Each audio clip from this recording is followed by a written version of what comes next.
So we're here at the lay-by, the end of February. The bed, as you can see in the background, everything has died back, but there are signs of life. So it's time to go through the bed now. This is a really good time of year.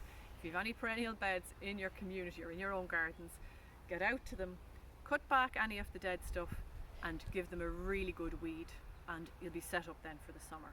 So we're here, Lily is with me, my little girl, and we just noticed when we came on this verbascum that has fallen over, we've a lovely little ladybird, and there's another one here and another one here, so I'll leave that little bit alone. So it's good to be careful when you're doing it as well, to leave any wildlife that you see. So ladybirds, very beneficial because they eat greenfly.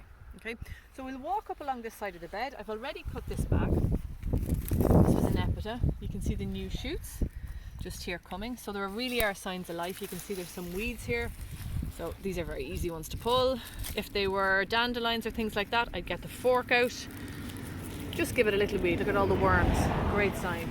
Anything that I take out, I'll cut back into little bits and I'll compost. Okay, we'll move down here. So you can see this is actually a phacelia that had self-seeded, so the whole thing is flopped over. I'm just going to pull that whole bit away.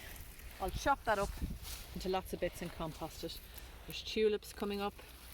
Here's some more nepeta here, and actually I don't even need the secateurs. Often you can just at this time of year snap them back and compost. And again, more weeds that I'll come back and do. There's a dandelion, so I'd get the fork in there and I'd make sure to get that out by the root. Lovely pulmonaria here, look at it, beautiful. I love the colour of these leaves. There's a purple flower just about to come there. I'd pull back all these dead leaves. It could be a bit of a habitat for slugs. And if you had any compost in your community, homemade compost or really well rotted manure, you could apply it to the gaps in between to feed the bed. It's a good idea to try and do that every couple of years. Okay, we'll just keep moving around here. See, there's some nice tulips coming up, last year's stalks.